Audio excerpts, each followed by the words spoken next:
Welcome everyone to the Liverpool.com podcast. I am your host, David Comerford, and I'm joined by the Liverpool.com editor, Matt Addison, to continue our series of deep dives. And today we'll be looking at Jordan Henderson, who, Matt, I think is probably one of the most polarizing figures in the Liverpool squad. And I'd argue that that's been a theme really ever since he arrived at the club. Maybe lessened a little bit when Liverpool won the Champions League, won the Premier League, and obviously Henderson won the Football Writers Player of the Year award when Liverpool were champions. That was probably when his sort of stock was at its peak. But there's consistently been a chunk of the Liverpool fan base, which, estimates on the size of that will vary, that have sort of been quite critical of Henderson. So what do you make of the way he has been criticised by certain sections of the fan base? Because it has been pretty intense in some corners. And also, where do you kind of stand in particular on kind of the debate that goes on about his sort of his value, I suppose? Yeah, I mean, there's a few different aspects to it, isn't there? I think, firstly, you've got to have that kind of player within the squad in terms of a leadership point of view, a character point of view. I think, for example, James Milner is going to be a huge loss in terms of that side of things. So I think in terms of that, it's never really been in doubt. I think there's always been a bit of a question mark over the Liverpool midfield in terms of, on the pitch under Jurgen Klopp. Even when Liverpool have been at their peak, there's been questions of, well, they don't score goals, they're maybe not creative enough, they're a bit sort of industrial rather than kind of creative and flair players. I think Jordan sort of fits into that category. To be fair, I think a number of them do. I think, as much as people have bemoaned the lack of Gini Wijnaldum, I think that was always something that he was kind of talked about as a functional player, not when he first came in, but obviously the performances that he put in. So I think you've got to assess, as we have done during this sort of series of podcasts, you've got to assess the Liverpool midfielders in the context of what they are there to do and their function. And I think Jordan Henderson, probably up to this season, has been more than capable of doing that. We're going to come on to talk about sort of physically the levels that he's at and that sort of thing. I think, he's more than good enough to have been in this Liverpool team for a number of years. I think this season we saw him relied on too much. I think the plan probably would have been for him to play less, but injuries and all the rest of it for the rest of the midfield options that Liverpool had or didn't have at that moment was a bit of an issue, I think, in terms of him being overplayed. So how do you assess him? I think, of course, there have been better midfielders in Liverpool's history, but also there's probably not that many of them that you can kind of say are absolute, levels above him. I think he's a really solid performer. I think he's a huge, important part of the squad. I think he's got a big role to play moving forwards. But I think it would have been better this season and possibly the season before as well in terms of the volume of minutes that he played. It probably would have been the plan and the idea for that to kind of be reduced. And I think that's one of the biggest things in terms of not having signed a midfielder. In the last couple of summers, it's kind of been not necessarily the lack of those players. It's more been the knock-on for the other players. They've had to play more. They've then got more injuries. I think if you've got, a peak Jordan Henderson that maybe plays half the number of minutes, but plays those minutes to a higher standard, I think maybe then the perception of him is a little bit different. So I certainly rate him a lot more favourably than a lot of people seem to. But at the same time, I think for the next season, you want to see less of him ultimately because better players, younger players, fitter players have come in to take his place. Yeah, I think that's a very balanced assessment. I mean, me personally, I was, I had a huge admiration for Henderson in those sort of 18, 19 and 19, 20 seasons, like a lot of fans did, just because, obviously he was excellent on the pitch as well, but really just kind of, embodied in a way the mentality of that group as well, which was obviously incredible. And, huge respect for that. And I mean, in terms of what I mean about kind of the polarization aspect, you'll have a lot of fans who sort of say Henderson's the sort of the only captain for Liverpool who's lifted the Premier League, who's lifted the Champions League as well. But then sort of, I think it's one of them, reminds me of Mount at Chelsea a little bit. A lot of match-going fans very supportive of him. There was a banner that's been unveiled in support of him a couple of times in the stadium. But sort of online. There's a lot of, and I'm not pronouncing a judgment either way in terms of which sort of take is more valid, but online there is a lot of kind of hostility, I suppose. I mean, there was a poll by the Anfield Talk, which is quite a popular sort of Twitter account for Liverpool fans. 34,000 supporters voted, and only 34% said Liverpool should keep Jordan Henderson for next season, which obviously means 2/3, give or take, said that they would sell. Again, though, that was at the end of January. That one's obviously Liverpool kind of a bit more in the doldrums than they are now. But yeah, I tend to agree with you, Matt, in the sense that the time sort of may be coming for Henderson a little bit to sort of drop out of that starting lineup. And you touched on it there in terms of the physicality side of things and where Henderson's at athletically, because watching him this season, he's just looked like he doesn't necessarily have the legs to sort of thrive in a Jurgen Klopp setup anymore, to the naked eye. So I thought it was interesting. I saw a stat from StatsBomb this week, kind of just rounding up the Premier League season as a whole. And one of the things that jumped out to me was Henderson is sort of, I think he's 7th in the Premier League across the season for possession adjusted pressures, which is basically a complex way of saying he pressed a lot relative to the amount that the opposition had the ball. And he's on the list with the players like Mount, who's obviously renowned for that, Conor Gallagher too, a couple of Liverpool players on there in Elliott and Gakpo as well. Elliott obviously being at the opposite end of his Liverpool career. So I suppose you could look at that and say, I know he is still getting through a lot of work, an awful lot of running. We don't really have sort of distance covered numbers kind of freely available. But I mean, that on its own would sort of suggest that he is sort of still doing all right physically. I mean, how do you see that, Matt? Do you view Henderson as a player who is in decline? And if you do, sort of how extensive is his decline at this stage of his career?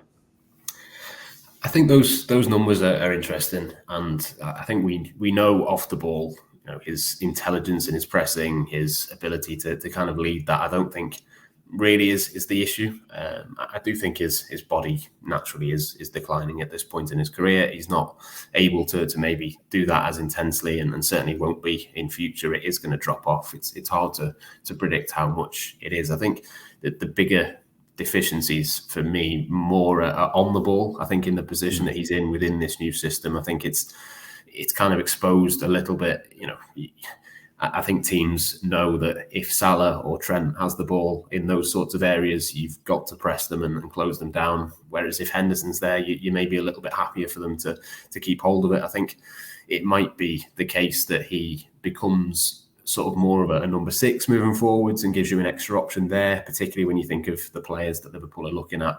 I just think, for me, obviously, the physical side of it is certainly an aspect. But for me, the more obvious thing, I think, even before the change of system, but certainly now that we've seen that the position that he's occupying needs to be someone who can be a bit more creative, can score goals. I don't think, you'd struggle to think next season that Jordan Henderson scores 5 goals, for example. Whereas I think if you plugged in Alexis McAllister or Mason Mount, I think would have been perfect and is hopefully still an option for Liverpool. But it looks like Manchester United might be the favourites for him. I think if you put in a player like that, you can maybe get similar sort of pressing stats and off the ball numbers, but you can add in with that a bit more of an attacking threat. And I think whether that's someone that stays inside and breaks into the box, whether it's someone who goes outside of Salah when Salah moves inside, whichever way, maybe they can do both. I just think there's an improvement, I think, to make in the final third in those positions, because, he's never been a player that has been particularly sort of creative or number 10 type player. He's kind of always been a little bit more conservative, and that's fine, within the sort of system that Liverpool used to have. But if they are going to make this a little bit more of an attacking player, I think there's got to be an improvement in the output. And maybe a few years ago Jordan Henderson could have changed and could have adapted his game. I think it's probably a little bit late in the day for that. I think he is what he is now. I don't think you can maybe teach that at this point in time. So I think that for me is the real obvious upgrade. When you look at the midfield, you look at the other options, I think you can maybe have a chat about Curtis Jones. I think he will have a big part to play next season. But, will Liverpool bring someone in to challenge his position on the left-hand side? Probably yes, hopefully yes. But I think for me with Henderson, I think, McAllister, whoever else comes in, I think that's the most obvious upgrade that you can make, just because of, obviously the age of the player, but also, as I say, the kind of goal threat that you get from Jordan Henderson just isn't particularly there. And I don't think it's necessarily fair to expect that to come from him either. Yeah, it's one of them. You wouldn't necessarily criticize him for it. It's just not his strengths, not his skill set. Obviously, Klopp had to sort of work with the players that he had available last year when he did change the system. Just in terms of the physical point, and we'll revisit the new system and the tactics of that in a second. I think one thing that it did sort of show up in terms of, when the opposition has the ball and Liverpool are pressing, maybe Henderson is kind of hunting the ball in those sort of early phases. But it felt like a lot of the time, I mean, we talk about this issue of Liverpool's midfield getting bypassed too easily. I mean, it felt like a lot of the time Henderson was sort of left kind of in players' dust a little bit. And people have said that in Liverpool's prime, Henderson was sort of really effective at covering for Alexander-Arnold, but we very rarely saw that. And really, maybe you can go back further than last season in terms of how much he sort of carried out that role effectively. So again, it was a role, I suppose, that relied a lot on Henderson's athleticism in terms of being able to get up there, support the attack, but also to sort of cover for Alexander-Arnold, who obviously had a huge amount of attack and license. So I do wonder if that's sort of a factor with it too. But on the new system side of things, obviously we've seen this move Trent in this hybrid role now, basically a double pivot when Liverpool have the ball. And as a result of that, the right side of number 8 has basically become an attacking midfielder, obviously still with defensive responsibilities. And that change of role is reflected in Henderson's numbers. So if you look at his touches in the final third per 90 minutes before the game against Arsenal, where Liverpool first used this new system, it was 17.7 per 90. And then in the games after that, so from Arsenal until the end of the season, it went up to 31.7 per 90, which is obviously a huge increase, really. However, as you sort of alluded to there, Matt, the end product from Henderson has been limited in terms of those goal contributions. He hasn't scored any goals in that role, and he's only managed 1 assist across 10 games in that new system. It feels like there is a lot of potential there, and Henderson really is just kind of ill-equipped, as we've touched on briefly already, to get the most of it. So do you think it's a case of everyone at the club knows that a specialist kind of attacking midfielder is needed for that role? And we'll come on in a second, I suppose, to what that would mean for Henderson too, in terms of where he might figure. Yeah, I think so. I think we've looked at all of the players that Liverpool have looked at. We know that obviously at the time of recording, they're very close to getting that deal with Alexis McAllister confirmed. They've definitely looked at Mason Mount. We know that for sure. There's others as well that kind of fit into that more attacking profile. I think you can even look at, further back, you think of Elliott and Carvalho and all sorts of players that they've bought that you think you're not quite sure where they fit in, and suddenly it looks a little bit more likely that they can slot into these positions. I think that's the way that I would look at it. I think that the role has just evolved and has changed into something that he can't necessarily offer, but others, as you say, could possibly do that. I think, you look at the number of goals that Liverpool need to get next season. We know what Mohamed Salah can bring to the table, but I don't think we're quite sure of some of the other attackers. I think Luis Diaz is an excellent footballer, but is he going to get you the same volume of goals as Sadio Mane, for example? Possibly, but we've not seen that yet for a couple of different reasons, not least the fact that he missed a lot of last season through injury. Cody Gakpo, I think, has got goals in him, certainly. 20 goals, 20 assists for both of his clubs last season. Clearly can get that output, and we have seen that a little bit, but he's not quite exploded in terms of the goal scoring and the creating for Liverpool just yet. Darwin Núñez is a bit of an unknown, and Diogo Jota, as good as he is, did go a year without scoring a goal, again partially through injuries, partially through a bit of a lack of form. So I think there's a bit of a question mark. Liverpool have got quality options, they've got a good number of options in the attack, but it's no bad thing, I think, to be starting to spread those goals into the midfield as well as the next sort of evolution of the team. Curtis Jones, I wouldn't put it past him to get 10 goals, 10 assists next season. I don't think that's unrealistic if he does stay injury free. And then, like we've said, the obvious other place for those goals to come from is the right-sided attacking player. McAllister, obviously some of the goals were penalties, but I think he's got into double figures, didn't he, for goals for Brighton last season. You just think, that there's an obvious upgrade there. Henderson's not going to do that. Somebody else might, and that might be the difference ultimately. If you've not got quite as many goals as what you did when Mane, Firmino, and Salah were at the peak. Even Firmino, I think, had a 28-goal season, didn't he, in one of those years. If you're going to get slightly less from those forwards, maybe you have to kind of cover that in other areas. And I think the obvious positions, really, I still think there's more to come, even from Trent. There's more to come from the centre-backs in terms of sort of set pieces and that sort of thing. But I think that right-sided attacking player is one where you can see basically no goals to 10 or 15 goals quite easily, and that could be a massive difference for Liverpool next season. Yeah, I think you make a great point on that one. I mean, the whole sort of scoring from midfield thing has been sort of lobbied really when Liverpool have had sticky bits of form and then kind of gone quiet. It's just, it sort of ebbs and flows a little bit like that. But it does feel like now there might be a more lasting change with it, just in the sense that, like you say, this sort of Salah, Mane, Firmino era has obviously ended now. We don't know sort of how prolific the forwards are going to be. Are they going to be sort of, because, like you say, with Salah, Mane and Firmino, they were sort of right up there top of the goal charts. Maybe, when you look at kind of Man City, even Arsenal, they sort of push towards double figures, the forwards, but obviously with the exception of Haaland, they don't necessarily kind of get right up there. And they're both teams who rely sort of quite heavily on goals from midfield. I mean, Xhaka got quite a few for Arsenal last season. Odegaard obviously got loads. And then at City, you've got kind of Gundogan and De Bruyne sort of filling that role. And maybe, we've already seen Liverpool kind of adopt a sort of inverted fullback sort of setup that those two teams have. Maybe as well they'll sort of align with them in terms of that emphasis on goal scoring. And it certainly does feel like the sort of foundation is there now, finally, for Liverpool to, after so long where the midfielders have been given quite a conservative role, now maybe we could see a midfielder who is sort of a quite frequent goal scorer for the first time, really, since you'd say, Steven Gerrard left, in terms of the numbers that they could hit. So it is quite a watershed moment in that sense, and maybe Henderson will be left behind by it a little bit. And on that, I think you mentioned it earlier, Matt, but a lot of talk about whether Henderson is now going to sort of drift back maybe towards that kind of backup number 6 role. A lot, it's been there in the background for a while.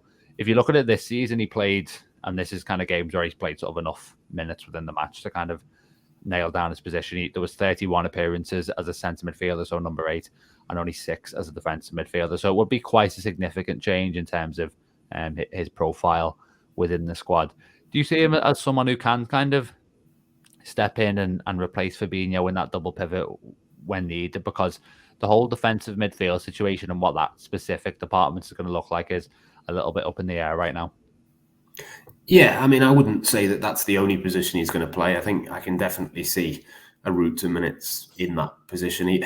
As much as I've said that, they could quite easily upgrade it in terms of the goals and assists, there are moments in games where you need to shut a game down. If you've got a couple of goals up, you could bring him on for the last half an hour and replace that more attacking, creative player with him.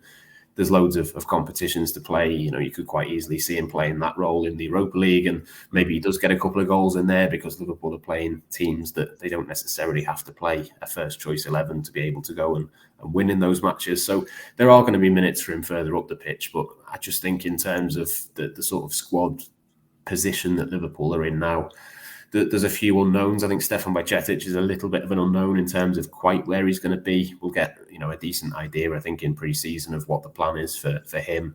We'll probably get a decent idea as well with Henderson in terms of where he's sort of positioned in matches, in friendlies that Liverpool play. But I think that's to kind of split it between sort of number 8 a little bit, but probably not too often from the start, more from the bench, and maybe as a 6 if the game is right, if the sort of position that Liverpool finds themselves in is right for that sort of thing. I think you can kind of see that. And it's almost. I've heard a few people say it's kind of like he becomes the new Milner type thing. I don't think it's quite that, because I can't necessarily see him playing at fullback all that often. Particularly with the skill set that Trent has got, I think there's a possibility that you could maybe play him there, but I don't think it would come naturally. You definitely won't be seeing him at left back for a season, for example. I think he's kind of James Milner-y in a few ways, but maybe not quite so versatile. But in the positions that he can play, I think there should be a bit of a spread of minutes, and I think for him it's just a case of. I think his workload will reduce because Liverpool are getting more players in, and the younger lads are another year older and another year of experience under the belt. But there will be loads of minutes for him to get somewhere. It's just more a case of, is it half an hour off the bench rather than playing the first 60? I think we've seen quite a lot. He's one that started and been took off this season. Yeah, maybe it's the other way around next season. Yeah, and I think the Milner point's interesting. I mean, on the versatility side of things, I think Josh Williams wrote for our site that Henderson could maybe play that kind of inverted fullback role when Trent's not able to, which is an interesting shout. You just wonder as well if it is to be in that double pivot. You'd feel like he would maybe more have to be alongside Fabinho rather than Trent, just in terms of, is there enough kind of ball winning in there? Otherwise, because you do really need to have that sort of quite firm counterweight if you're going to play someone alongside Trent there, just because of the amount of freedom he still has, I think. So it's going to be interesting how that one works out. And yeah, the Milner role, I think, is significant as well in terms of, he has lost his vice captain now, and it's going to augment, I suppose, the importance of his leadership, not just in a game situation, but also kind of on the training ground day to day. And I think Milner's probably biggest value was in terms of setting that culture. So that probably makes Henderson even more important now that he's lost kind of his right-hand man, and he has to really kind of grow even further in that sense. And some people would sort of scoff at that, but, it is crucial in terms of the atmosphere within a squad, you'd have to say. So let's think, if you're saying he's sort of unlikely to start a lot of games in the attack and 8 role, maybe coming off the bench more in that, maybe splitting his minutes with sort of defensive midfield duties too. What kind of volume of football are we thinking next season? I mean, I think one interesting way of getting into this is, I mean, if we look at his minutes, so he's played over 2,500 last season, which ranked him second among the club's midfielders. Fabinho was first, a long way ahead on 3,500, which in itself says about maybe the over-reliance on him for the number 6 role. But Harvey Elliott wasn't too far behind Henderson, interestingly, on nearly 2,300. Do we think that there's going to be do we think that's going to flip now? Is next season going to see Elliott play more minutes than Henderson in all likelihood? And if that happens, are we thinking that's maybe a symbolic sign of sort of out with the old, in with the new? Yeah, I mean, Elliott's an interesting one because we don't quite know who they're going to bring in and where he fits in with that. Are we going to see, with one less forward, with Firmino not being there, do we see him play maybe a little bit further forward? If not as a 9, then probably off the right in the place of Salah. So it's kind of hard to assess, I think, in comparison to him. And it's hard to assess, I think, in terms of the midfield as well, because you look at the midfield minutes that a number of the players, I saw a tweet before, I can't remember the exact sort of makeup of it, but it basically said Alexis McAllister played more minutes last season than about 5 Liverpool midfielders put together, which that kind of makes it hard to think that, yes, Milner could be replaced by Henderson, but maybe you can replace Milner, Arthur, Keita, Oxlade-Chamberlain. It's kind of 4 out and 1 in, because you'd imagine that that the minutes can kind of be taken on. There wasn't that many of them for the players that are leaving, so it's hard to put an exact number on it. But yeah, it wouldn't surprise me if Elliott's minutes went up even further next season. Henderson's will drop down a little bit, but I don't think it's going to drop hugely, because I think there will be there will be certain games, there will be various competitions, there will be injuries in the midfield, even if they bring players in. There might be a little bit of a bedding in period where maybe Henderson plays the first half of next season while somebody else gets used to the role, and the further the season goes on, the more the kind of more expected number of minutes would take place. So I suppose the easiest way of saying it is, I think his number of minutes will and should reduce relatively significantly, maybe, a 25% decrease or something like that. But it's not going to be a case of his role isn't there anymore, or, he doesn't get these opportunities. There will be plenty of minutes for him. It's just a case really of managing it in the best way. I mean, like I said all the way back at the start of this, I think the best way to get the best out of Henderson is to play him a little bit less. I think if you've got half an hour of him where he can put everything in, give you all of the intensity, make sure that the standards don't drop, I think that's got to be, preferential to him playing 70 minutes midweek and then thinking in his head, I've got to play again at 12:30 on Saturday because we've got nobody else.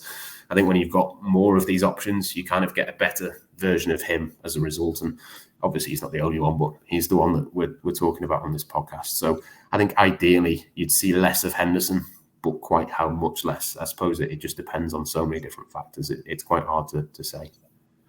Yeah, I think one thing that counts in his favour is that his biggest fan is probably the man in the dugout, really. The man who I think was probably instrumental in getting him a 4-year contract extension a couple of years ago. And it wouldn't surprise me. And I think it would probably grate on a lot of people if this happened, but it wouldn't surprise me if he was in the team at the start of the season as a bit of that kind of continuity player, just as sort of, if Liverpool are going to sign kind of a sort of 21, 22-year-old player to fulfill that role who maybe doesn't have a huge amount of experience. And I don't think it would be too big a shock to see Henderson favoured early on just while that transition takes place. So that's another aspect of it as well.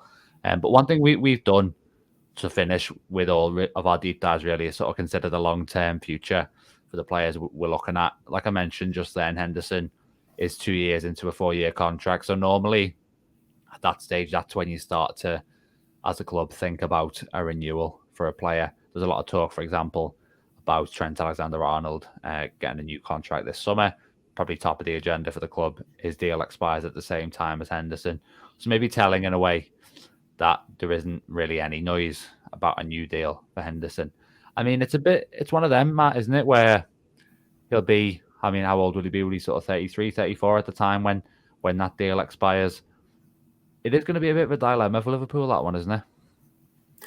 Yeah, I mean, we've seen it with Milner where he's had 12-month extensions and it's kind of come down to him to a certain extent. I know he would have preferred to have stayed probably this summer rather than moved on and felt that there might have been a bit more of a role for him. But to some extent, it's kind of just been, if you want to stay another 12 months, you can, or if you want to move on and get more minutes elsewhere and finish your career, maybe where you're going to have a more substantial role. Maybe that's the way of looking at it. But I don't know, that there is, there's a 5-year age gap between Henderson and Milner. It's not like the moment of this is the end of the line for you at Liverpool and we think it's the right time for you to move on. I don't think that would necessarily have arrived in a couple of years' time. I think I'd probably expect him to get an extension to some point, but I think, as much as he won't like to admit it or think about it, there's going to have to be an acceptance that his role may decrease or change. It might be that he becomes the kind of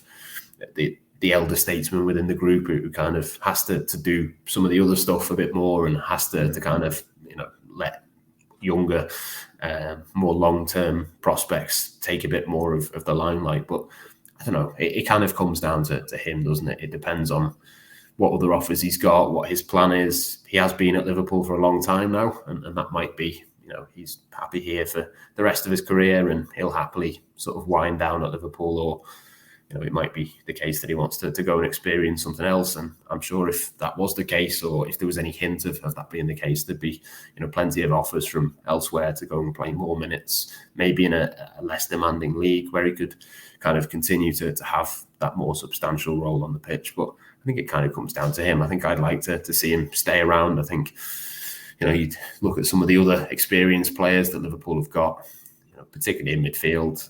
I'd be, there's an interesting conversation, I think, to be had around Thiago, for example, next summer in terms of his contract. Milner's already gone.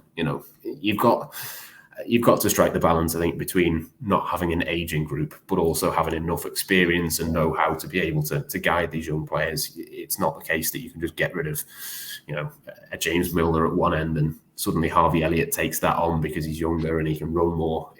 There's got to be a little bit of a balance, I think, in terms of that squad. So yeah, you're right. There is a dilemma, but I think I'd be surprised if there wasn't a kind of idea of maybe a 1 or 2 year deal and then reassess it.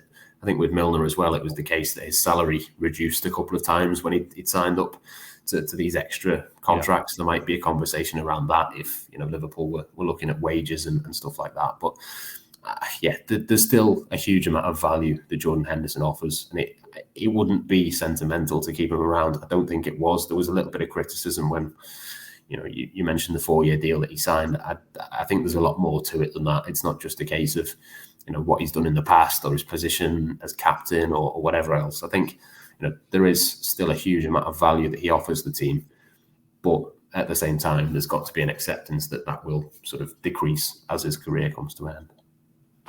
Yeah, definitely. And he obviously knows his own value. He'll have his own ambitions. And like you say, they might extend beyond Liverpool.